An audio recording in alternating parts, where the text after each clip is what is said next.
If you thread a sewing machine correctly, it will always work for you. Good quality thread, a new needle, and proper threading of both the top and the bobbin. So I'm going to show you a little trick about putting the bobbin in correctly and what you're actually looking for. So first off, when we wound a bobbin and you had it up here, one thing that it does do is that when it winds and finishes, if you pick this up from the bobbin winding spindle and don't change positions and you drop it into the machine, it is the correct way. So if you're wondering which way the bobbin needs to go in, there is a right and wrong way. First thing, the thread must come off the left side of the bobbin. So if you're just picking up one that you've already wound, you need to look for that particular direction. When you drop it into the bobbin case and pull on the thread,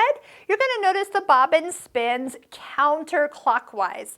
Now, if for any reason you have a little leftover tail coming out of the top of the bobbin from when you wound it, make sure it gets clipped off. There shouldn't be anything sticking out of the top of the hole when you are winding the bobbin.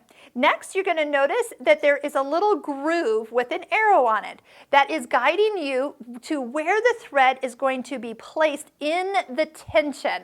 A bobbin case has tension, and if the thread's not in there, that's what gives you kind of some loose looking stitches. It just doesn't look well.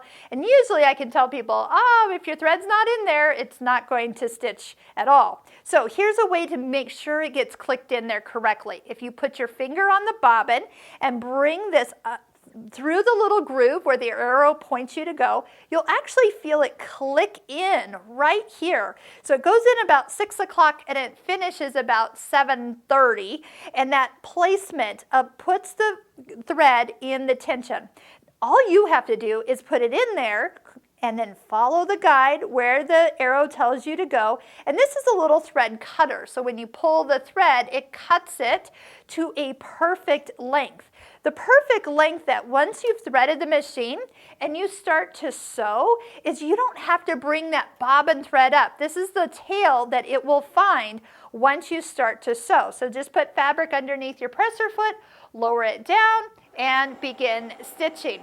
Now, one thing that I'm going to point out to you is when your machine is threaded correctly in the bobbin, you will see, here, let me pull this thread, find the one that's, there you go. You'll see the thread itself is laying over the top of the bobbin and coming out the throat plate up to the presser foot. So if for any reason you don't see that little line of thread and the thread is just coming off the bobbin off the back and coming up and it's probably kind of popping around, it's just not in this tension area. So, and you can even feel it. It has a little bit of resistance on it when it's threaded correctly, and it should always spin which way? Counterclockwise.